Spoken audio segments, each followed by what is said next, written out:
네, 계속해서 경제인사이트 이어가겠습니다. 오늘 월요일 3프로TV의 김한진 이코노미스트 함께합니다. 어서 오십시오. 네, 안녕하세요. 새벽 끝난 미국 시장이 예상보다 상당히 강하게 반등을 네. 했습니다. 아무래도 이제 고용 지표가 좀 영향을 미칠 것 같은데요. 어떻게 보셨습니까?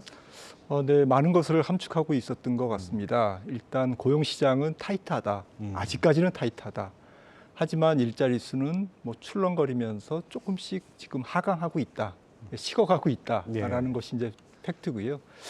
제일 중요한 것은 시장을 끌어올린 임금 상승률이었는데요. 11월 달 임금 상승률이 0.6에서 0.4%로 이제 하향 조정됐거든요. 그 지난주에 나오는 것은 이제 12월 임금 상승률이지 않습니까? 그리고 12월 임금 상승률은 이어서 0.3%로 이제 그 안정세를 보이니까 컨센서스보다 이제 약하게 나왔죠. 그러니까 임금 상승률을 쭉 사람들이 그려보니까 이거 고점 찍고 내려가는 거 아니야? 그러면 가장 지금 골치 아픈 인플레이션의 뭐 최대 이제 마지막 퍼즐이 임금 상승률이 그렇죠. 안정되느냐 마느냐인데 이 부분에서 이제 시장은 좀 환호하기 시작했고 그러면서 연이어서 이제 서비스업 PMI가 이제 나오니까 이제 정말 서비스업 경기가 식는구나. PMI도 50 밑으로 갔죠. 네, 갑자기 56에서 뭐 한 49로, 네, 한 36개월 만에 그냥 아래로 기준선이 50선 이하로 이제 떨어졌습니다. 그래서 금리도 2단으로 하락했고, 달러도 약세를 갖고 주식시장은 폭등했습니다. 예, 그렇군요. 자, 지금 그래프에서 나오는 걸 보면은 딱 그렇게 보입니다. 지금 뭐 그래프상으로도 보이게 하향 안정, 우하향하는 모습으로 좀 보이는 것 같아요. 네, 맞습니다. 이게 좀 뭐 골도 좀 깊고 해서 이게 좀 밋밋하게 나오지만 그래도 자세히 보시면 작년 3월에 임금 상승률이 전년 동월 대비 5.6%를 찍고 지금 지속적으로 떨어지고 있거든요. 그래서 전월비로도 떨어지고 전년 동월비로도 한 1%포인트 정도 지금 떨어지는 상태입니다. 그러니까 임금 상승률이 조금 잡히고 있다. 그러니까 조금 시간은 걸리겠지만 아마도 연준이 점차 올해는 물가에 대한 인플레이션에 대한 자신감을 가질 수 있겠다. 그 말은 뭐 어쨌든 금리를 지금 2월 1일 당장 뭐 올해 첫 번째 그 FOMC가 예정돼 있습니다만 선물 시장에서도 50bp에서 25bp로 인상 가능성을 조금 낮췄고요. 그리고 이제 3월 달에 25bp 올려서 한 5.0%로 최종 금리를 마무리하지 않을까라는 기대감이 이제 확산되었습니다. 예, 그렇죠. 자, 연준이 이제 고용을 대하는 태도야 우리가 뭐 익히 잘 알고 있지 않습니까? 뭐 그동안 물가도 물가지만은 서비스업 물가 특히 그리고 또 그걸 뒷받침하는 임금, 고용 이런 것들이 그동안 이제 연준의 빠른 금리 인상의 한 주된 어떤 배경이 됐는데, 자, 이렇게 되면은 지금 말씀하신 대로 뭐 금리 인상 속도는 확연히 둔화된다 이렇게 봐도 될까요?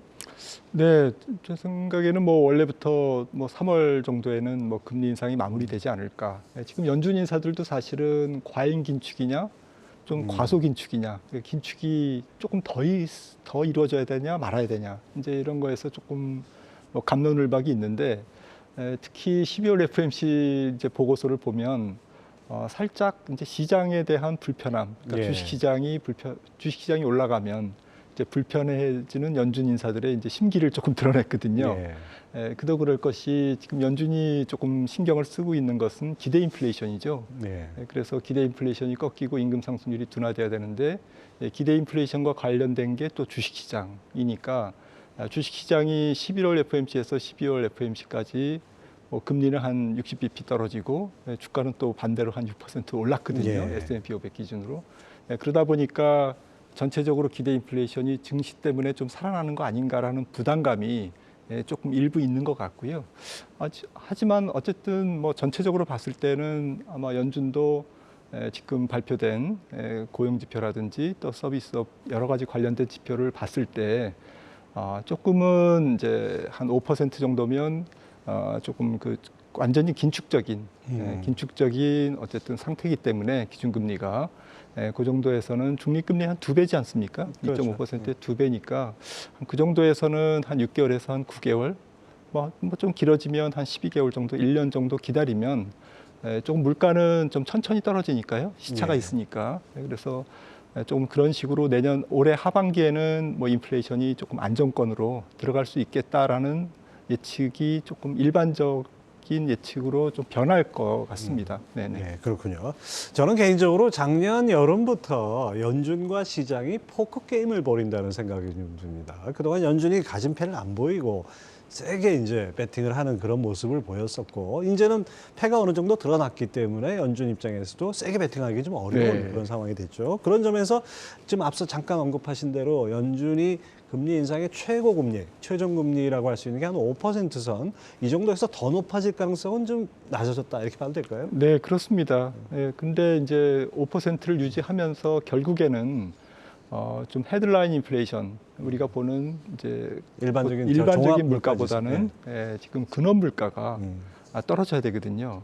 연준도 12월에 그 FOMC 결과 FOMC를 마치고 경제 전망에서 올해 내내 이제 그 근원 물가가 오히려 헤드라인 물가보다 더 높을 거라고 전망을 했습니다. 네. 그럴 정도로 아무튼 지금 유가나 이런 에너지 가격이 떨어져서 헤드라인은 떨어지는데 문제는 근원 물가가 안 떨어지니까 이 근원 물가는 결국엔 시간이 좀 걸리거든요. 네. 그러니까 이거를 확인하는 데는 동결 기간이 어느 정도는 물리적 기간이 필요하다라는 것을 연준이 예고하고 있습니다. 네, 임금 상승은 둔화되고 임금 상승률은 둔화되고 노동력은 증가하는 것, 이것이 가장 이상적인 모델이라는 평가가 나오기도 하는데요. 연준이 금리 인상 속도를 늦추고 곧 중단할 수 있을 거다라는 거는 우리가 상당히 오래전부터 기대해 왔던 거 아닙니까? 사실 기대 섞인 전망이라 이렇게 보여지는데 너무 낙관하는 거 아닐까요? 그렇죠. 지금 말씀드렸듯이 결국에는 물가 레벨이 너무 높다. 그리고 헤드라인 물가보다는 연준이 목표로 하는 것은 결국엔 끈적끈적한 근원 물가인데 네. 이 부분은 시간이 걸릴 뿐만 아니라 하락 속도가 매우 더딜 거다라는 것을 지금 연준은 알고 있습니다. 그러니까 헤드라인만 잡혔다고 뭐 피봇을 한다든지 뭐 피봇에 대한 기대를 시장에 비친다든지 이럴 리는 없겠죠. 왜냐하면 시장에 그런 기대를 비쳤다가 또 주가가 폭등한다든지 이렇게 되면 또 기대 인플레이션이 다시 또 올라가고 그래서 연준의 정책을 오히려 방해하는 쪽으로 작용되기 때문에 그럴 리는 없고요. 연준 인사들은 뭐 다들 입을 맞춘 듯이 계속 매파적인 발언을 쏟아낼 거고요. 또 시장은 말씀하셨듯이 그래 뭐 매파적인 발언을 쏟아내도 나는 그렇게 안 믿을 거야. 그거를 약간 허풍으로 우리는 받아들일 거야. 그렇죠. 이러면서 이제 시장은 시장대로 또 가던 길을 가고 그런 식에서 그런 그 관점에서 서로 이제 연준과 마켓이 줄다리기를 하는 그러한 게임. 줄다리기는 결국 변동성이죠. 그렇죠. 그래서 그 변동성을 줄다리기의 심판 역할을 하는 결정적인 캐스팅 보터 역할은 결국 경기가 어느 정도 속도로 둔화되는지, 주가에 부담을 줄 정도로 둔화되는지, 그리고 당장 지금 4분기 실적이 시작되는데 4분기 실적 시즌이 어떻게 무사히 넘어갈지 이런 것들이 이제 이 줄다리기에 좀 관건이 되겠습니다. 그렇군요. 예. 아무튼 뭐 연준의 금리 지금 저 그래프 나오네요. 연준의 네. 기준금리와 그 물가 전망치 이렇게 딱 보면은 확실히 지금 말씀하신 대로 시차가 있습니다. 네. 그래서 지금 물가가 이제 뭐 지금 떨어지고 있고 나머지 점선은 제가 이제 추정한 거지만 연준의 기준금리도 5%를 고점으로 해서 올해 이제 12월에 처음으로 25bp 인하를 이제 저는 예상하고 있고요. 그래서 내년도에 이제 4번 1%포인트 25bp씩 4번의 인하를 하면 내년 말에는 기준금리가 한 3.75 정도. 하지만 보시는 것처럼 3.75라는 기준금리가 상당히 높습니다. 그렇죠. 네, 2018년에 금리를 올렸을 때 2.5%까지 갔지 않습니까? 그것보다도 훨씬 높은 금리거든요. 그래서 여전히 제약적인 수준의 경기를 약간 제약하는 그러한 수준의 부담스러운 금리 수준을 유지해야만 되는 그러한 연준의 속내를 이제 지금 좀 표현한 거죠. 아니 뭐 지난 글로벌 금융위기 이후에 그렇게 돈을 많이 풀었는데 그 물가가 안 오른다는 것이 그만 궤변이 아니었나 요즘 입증되는 것 같습니다. 맞습니다. 자, 근데 이제 시장 상황에서 가장 바람직한 게 이른바 골디락스 아닙니까? 너무 뜨겁지도 않고 너무 차갑지도 않고 그 현재 시장을 일각에서는 골디락스로 보는 그런 분위기도 좀 있던데요. 어떻게 보십니까? 네, 골디락스라고 하면 사실은 경기가 이제 좀 그 침체가 안 와야 되는데 사실은 경기 침체 신호는 지금 여러 곳에서 나타나고 있거든요. 경기 침체라는 용어가 워낙 이제 뭐 포괄적이고 좀 용어의 스펙트럼이 넓어서 조금 사용하는 사람들마다 이제 조금 다 이렇게 주관적인데 어감이 다 네, 다릅니다. 어감이 다 다릅니다. 근데 전미경제연구소 그러니까 미국 경제의 뭐 호황 불황을 이제 뭐 좀 이렇게 가르는 그러한 심판 역할을 하는 NBER의 정의는 사실은 수개월 동안 또 여러 분야에서 한 분야가 아니라 여러 분야에서 그리고 조금 그 진폭이 마이너스 성장률을 기록할 정도로 그 폭이 조금 아주 좀 큰 눈에 띌 정도로. 눈에 띌 정도의 이제 침체. 그래서 기간 또 폭 그리고 범위 이런 것들을 이제 포괄해서 좀 경기가 침체에 이제 조금 빠질 때 후퇴할 때를 이제 경기 침체라고 정의하는데 지금 서서히 그 퍼즐을 맞춰 나가고 있습니다. 고용만 빼고 나머지 경제 지표는 조금 안정 쪽으로 가고 있고 하강 쪽으로 가고 있고 특히 좀 권위 있는 컨퍼런스 보드의 경기 선행 지수가 지금 9개월째 하락하고 있고 특히 소비와 관련된 경기 선행 지수 항목이 3개가 있거든요. 이 3개가 뭐 소비자 신뢰 지수를 포함해서 좀 일자 그 고용 시간이라든지 이런 것들이 지금 후퇴하고 있습니다. 예. 그래서 의미 있게 후퇴하고 있기 때문에 지금 우리가 논해 보는 지금 경기 선행 지수 이미 9개월째 하락하고 있고 또 미국 이외에 뭐 유로존이라든지 우리나라는 거의 1년 이상 하락하고 있고 그럼 이런 걸로 보면 뭐 어쨌든 크기는 조금 앞으로 어떻게 진행될지는 좀 모르겠으나 경기가 의미 있게 후퇴하는 그러니까 거의 미국이 성장률 기준으로 올해 제로 성장이나 살짝 마이너스 성장률을 찍을 가능성은 매우 높아지고 있는 상태이기 때문에 골디락스라고 표현하기에는 너무 좀 약간 경기는 조금 뒷걸음질 치는 그런 양상을 보일 것 같습니다. 그렇군요. 자, 근데 이제 박사님은 아마 이런 질문 많이 받으실 겁니다. 작년에 워낙 빠졌기 때문에 올해 시장도 하락할 것이냐 하는데 과거 이렇게 돌이켜 보면 오일 쇼크 때 빼놓고는 2년 연속 하락한 적이 없다고 해요. 그런 점에서 이제는 뭐 그 정도까지는 아니라고 봤을 때는 올해는 좀 반등하지 않을까 이런 기대도 있습니다.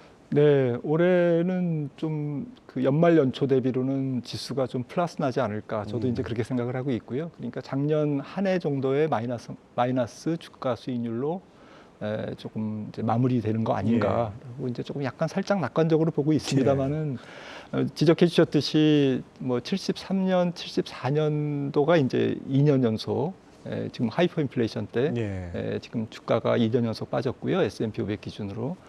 그리고 사실은 2000년 닷컴 버블 때가 3년 연속 빠졌습니다. 한 번 더 있습니다. 미국에서? 네, 2000년, 2001년, 2002년까지 3번 빠졌고요. 그러니까 지난 뭐 한 100년간 그렇게 한 2회 정도 빠진 2회 이상 연속해서 주가가 밀린 적은 거의 없다. 그러니까 이 두 국면의 공통점은 자산 시장이 굉장히 거품이었고요. 그리고 인플레이션은 높았지만 어쨌든 가계의 이제 부채라든지 기업의 부채 그리고 은행의 좀 건전성 이런 부분들이 지금과는 비교할 수 없을 정도로 굉장히 취약했다라는 것이고요. 지금은 반면에 지금 여러 가지로 좀 은행 건전성도 좋고 해서 지금 비교하기가 조금 쉽지 않죠. 적절하지 않습니다. 자, 오늘은 뭐 장이 좋은 편이지만은 사실 뭐 오늘 장만 갖고 올해 전체를 판단할 수 없는 거고요. 이럴 때 투자자들은 어떻게 됩니까? 좀 답답한 느낌이 아직도 있는 것 같습니다. 네, 올해 당장 뭐 2월 달에는 이제 소비재 쪽에서의 기업 실적들이 많이 나올 텐데요. 이때 아마 투자 심리가 조금 눌릴 것 같습니다.